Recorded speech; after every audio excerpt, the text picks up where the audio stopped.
আসসালামু আলাইকুম everyone, very good afternoon. আমি দুপুরে রেডি হলাম, বাইরে কিছু পার্সোনাল কাজ আছে তাই বের হব। বাইরে যেহেতু প্রচণ্ড রৌদ্র আর গরম, তাই সানস্ক্রিন ময়শ্চারাইজারের সাথে ফেসটাকে একটু হাইড্রেট করে নিলাম। এরপর বাইরে বেরিয়ে পড়ি। বাইরে সত্যি ভীষণ রৌদ্র আর গরম, তাই আমি তাড়াতাড়ি আমার কাজ শেষ করে ডিরেক্টলি বাসায় চলে আসি। আমি বাইরে যাওয়ার আগে ওয়াশিং মেশিনে আমার কাপড়গুলো ওয়াশে দিয়েছিলাম, যেগুলো আমার কাজ শেষ হতে হতে ওয়াশ হয়ে যায়। এরপরে আমি কাপড়গুলোকে এই রোদ্রে একটু মেলে দিই যেন ভালোভাবে শুকিয়ে যায়।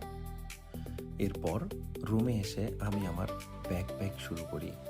আজকে আমার দুবাই লেওভার ফ্লাইট একদিনের জন্য, তাই একদিনের জন্য টুকটাক কাপড় চোপড় আর জিনিসপত্র প্রয়োজনীয় নিয়ে নিই। এরপর আমি আমার রান্নাবান্নার কাজ শেষ করে শাওয়ার করে দেন আমি আমার লাঞ্চে বসে যাই। আজকে আমি লাঞ্চে রেখেছি সেদ্ধ কলমি শাক, খাসির মাংস আর ভাত।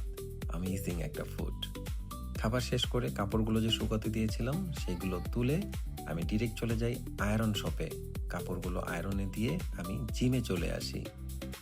আমি অনেক দিন পর ডেড লিফট মারলাম, 150 কেজি লিফট করতে পেরেছি। আমি খুবই হ্যাপি ফর মাই স্ট্রেংথ।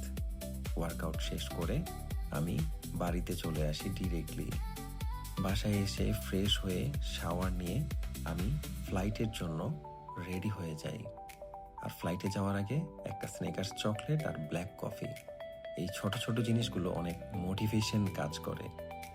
এয়ারপোর্টের ফর্মালিটি শেষ করে আমরা টেক অফ করি আর 5 ঘন্টায় দুবাই পৌঁছে যাই। দুবাই এয়ারপোর্টটা অনেক বড় একটা এয়ারপোর্ট আর বেশ সুন্দরও। এয়ারপোর্টের সব ফর্মালিটিস শেষ করে আমরা হোটেলে চলে আসি।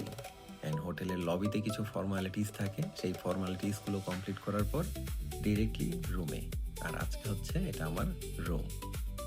আমি শাওয়ার নিয়ে ফ্রেশ হয়ে আমার ইউনিফর্মগুলো লন্ড্রিতে দিয়ে দিই আর তারপরে ডিরেক্টলি বেডে। এত টায়ার্ড যে এখন রিল্যাক্স করা ছাড়া আর কোনো কিছুই সম্ভব না। সো গাইস, দেখা হবে কালকে ইনশাল্লাহ। আল্লাহ হাফেজ।